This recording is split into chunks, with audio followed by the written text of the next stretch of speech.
అందరికీ నమస్కారం. Tech pox Telugu YouTube channel కి స్వాగతం. ఈ సెషన్ లో నేను మరొక జావా ఇంటర్వ్యూ క్వశ్చన్ ని మీకోసం ఆన్సర్ చేయబోతున్నాను. ఆ క్వశ్చన్ వచ్చేసి is Java case sensitive. Java programming లో మనకు చాలా రకాల ప్రీడిఫైన్డ్ స్టఫ్ ఉంటాయండి. కొన్ని వచ్చేసి కీవర్డ్స్ ఉంటాయి. ఓకే, పబ్లిక్ అని, స్టాటిక్ అని, వైడ్ అని, ప్యాకేజ్ అని, ఇట్లా చాలా కీవర్డ్స్ ఉంటాయి. అట్లనే కొన్ని ప్రీడిఫైన్డ్ థింగ్స్ ఎట్లుంటాయి అంటే ప్రీడిఫైన్డ్ వేరియబుల్స్ ఉంటాయి, ప్రీడిఫైన్డ్ మెథడ్స్ ఉంటాయి, అట్లనే ప్రీడిఫైన్డ్ క్లాసెస్ ఉంటాయి, ప్రీడిఫైన్డ్ ఇంటర్ఫేసెస్ ఉంటాయి. ఇవన్నీ ప్రీడిఫైన్డ్ థింగ్స్ ఏవైతే జావా డెవలపర్స్ ఆల్రెడీ పేర్లు ఇచ్చేసారో, ఇట్లా కీవర్డ్స్ కి, వేరియబుల్స్ కి, మెథడ్స్ కి, అన్నిటికీ. ఓకే, అవన్నీ ఏదైతే కేసులో మనం రాయాలో అదే కేసులో రాయాలా. ఓకే, అప్పర్ కేసులో రాసేది ఉంది, మీరు లోవర్ కేసులో రాస్తే జావా కంపైలర్ ఇచ్చేస్తుందండి, ఇలా కాదని చెప్పేసి. అలానే ఈ ప్రీడిఫైన్డ్ స్టఫ్, జావాలో ఉన్న ప్రీడిఫైన్డ్ కోడ్ అంతా మీరు లోవర్ కేసులో రాసేది ఒకవేళ అప్పర్ కేసులో రాస్తే, ఓకే, అప్పుడు కూడా జావా కంపైలర్ ఇస్తుందండి. కేస్ సెన్సిటివ్ అంటేనే అది. ఓకే, ఏదైతే అప్పర్ కేసులో ఉందో అది అప్పర్ కేసులోనే ఉండాలి, ఏదైతే లోవర్ కేసులో ఉందో అది లోవర్ కేసులోనే ఉండాలి. అట్లా అని చెప్పేసి మనం ఇష్టం ఉన్న కేసులో రాయాలంటే కుదరదండి. Okay, Java case sensitive. Answer ఏంటంటే ఈ జావా కేస్ సెన్సిటివ్ అంటే ద ఆన్సర్ ఎస్ అండి. Okay, Java case sensitive. మీకు ప్రాక్టికల్ గా చూపిస్తే ఇంకా బాగా అర్థమవుతుంది. దానికి నేను ఇక్కడ ఈ యొక్క ప్యాకేజ్ కింద ఒక క్లాస్ క్రియేట్ చేస్తాను. కేస్ సెన్సిటివ్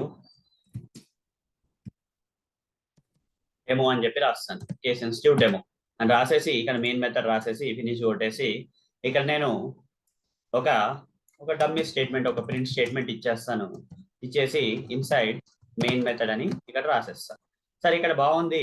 ఈ కోడ్ లో, ఈ జాబా కోడ్ లో చాలా కీవర్డ్స్ ఉన్నాయండి, ప్రీడిఫైన్డ్ కీవర్డ్స్ ఉన్నాయి. ఇక్కడ ప్యాకేజ్ అనే కీవర్డ్ ఉంది. ఈ ప్యాకేజ్ అంతా లోవర్ కేస్ లో ఉంది కదా. ఈ లోవర్ కేస్ లెటర్స్ లో ఏ ఒక్క లెటర్ నైనా సరే మీరు అప్పర్ కేస్ చేస్తే ఇమీడియట్ గా మనకు జావా కంపైలర్ వస్తుందండి ఇట్లా. ఓకే, సో ఇది లోవర్ కేస్ పి లోనే ఉండాలి. ఇక్కడ పబ్లిక్ ఉంది, పబ్లిక్ కూడా ఇంకో కీవర్డ్ జావాలో. క్యాపిటల్ పి పెట్టాను అనుకోండి, ఇక్కడ క్యాపిటల్ పి పెడితే కూడా అదే ప్రాబ్లం. లోవర్ కేసులో ఉండాలంటే అది లోవర్ కేసులోనే ఉండాలి, అప్పర్ కేసులో ఉండాలంటే అప్పర్ కేసులోనే ఉండాలి. కానీ ఇక్కడ లోవర్ కేసులోనే ఉండాలి సి అనేది. ఇక్కడ కూడా అంతే, క్యాపిటల్ పి అని రాస్తే ఎర్రర్ వచ్చేస్తుంది. ఓకే, ఇక్కడ స్టాటిక్ చూడండి, అంత లోవర్ కేసులో ఉంది. నేను ఒకనొక లెటర్ ని క్యాపిటల్ ఎస్ చేయగానే ఎర్రర్ వచ్చేసింది. ఇక్కడ వైడ్ లో కూడా అన్ని లెటర్స్ లోవర్ కేసులో ఉన్నాయి. ఒక్క లెటర్ అయినా సరే నేను అప్పర్ కేస్ చేస్తే మనకి ఎర్రర్ వచ్చేస్తుంది. అట్లనే మనకి ఇక్కడ స్ట్రింగ్ అనే ప్రీడిఫైన్డ్ క్లాస్ ఉందండి. జావాలో స్ట్రింగ్ అనేది ప్రీడిఫైన్డ్ క్లాస్. ఇందులో ఫస్ట్ లెటర్ క్యాపిటల్ లెటర్ లో ఉంది, అది లోవర్ కేస్ లెటర్ చేస్తే ఆపోజిట్ గా లోవర్ కేస్ లెటర్ లో వేసి చూడండి ఎర్రర్ వచ్చేస్తుంది.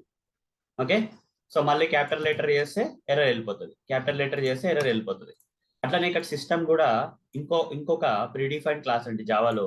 క్యాపిటల్ ఎస్ ఉంది కదా, లోవర్ కేస్ ఎస్ పెడితేనేమో ఎర్రర్ వచ్చేస్తుంది, క్యాపిటల్ ఎస్ పెడితేనేమో ఓకే పోతుంది. ఇక్కడ అవుట్ ఉంది, ఇది ప్రీడిఫైన్డ్ వేరియబుల్ అండి. ఓకే, జావాలో ఇది ప్రీడిఫైన్డ్ వేరియబుల్. ఇక్కడ ఓ ఉంది కదా, క్యాపిటల్ ఓ చేశాను అనుకోండి ఎర్రర్ వచ్చేస్తుంది. చూడండి, లోవర్ కేసులు ఉండేటి లోవర్ కేసులోనే ఉండాలి, అప్పర్ కేసులు ఉండేటి అప్పర్ కేసులో ఉండాలి. ఇది ప్రింటిఎల్ అనేది ఒక ప్రీడిఫైన్డ్ మెథడ్ అండి జావాలో. ఇక్కడ క్యాపిటల్ పి అని పెట్టాను అనుకోండి, చూడండి ఏమవుతుంది, ఎర్రర్ వచ్చేస్తుంది.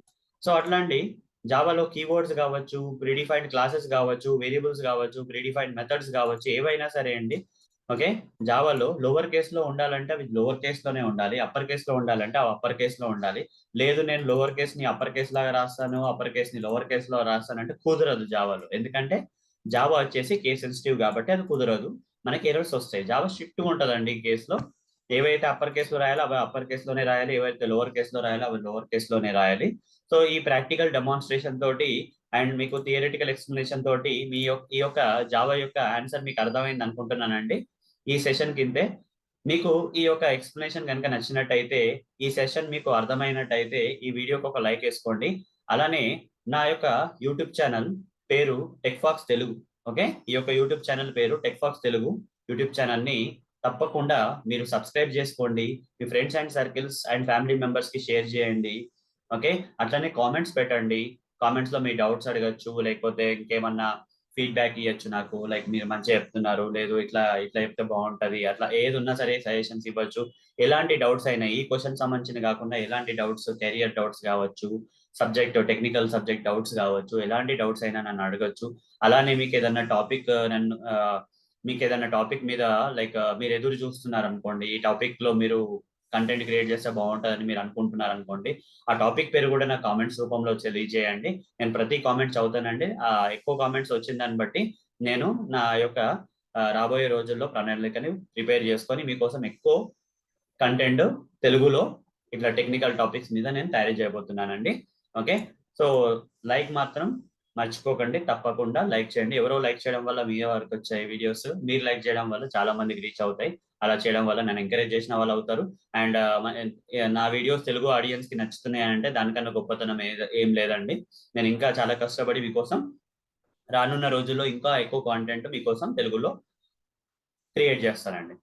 సరే అండి, ఇంతటితో ఇంతే. ధన్యవాదాలు. వచ్చే సెషన్లో కలుద్దాం. బాయ్ అండి.